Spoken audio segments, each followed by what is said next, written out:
And, you know, in the end, it boiled down to basically a test of will as much as skill. And Federer, who's a lot more experienced than Roddick in this sort of setting, came through.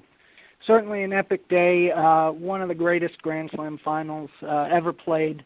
Again, just the sheer back and forth of it all. There never had been a Grand Slam final that had this many games in the fifth set or this many games overall. And at Wimbledon, they don't play a tiebreaker in the fifth set. So they could have gone on forever, and there was a moment when it seemed they would.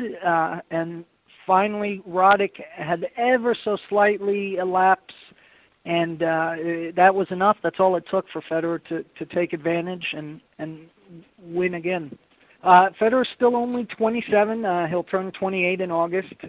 Pete Sampras, whose record he broke for Grand Slam titles, was 31 when he won his 14th in what turned out to be his last match ever at the 2002 U.S. Open.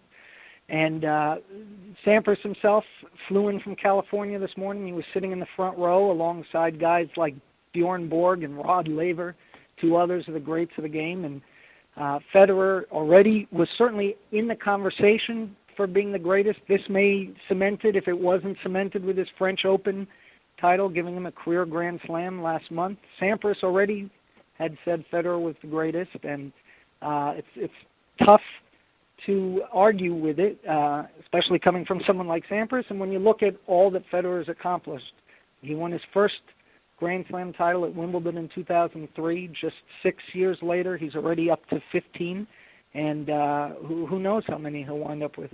It really is an amazing turnaround. Just a year ago, this same court, this same match, the Wimbledon final, Federer was heartbroken. He sobbed in the locker room after losing to Nadal, his rival, 9-7. A month and a half later, Federer lost the #1 ranking to Nadal, and there were doubts and people starting to wonder, gee, is Federer finished or at least on the decline?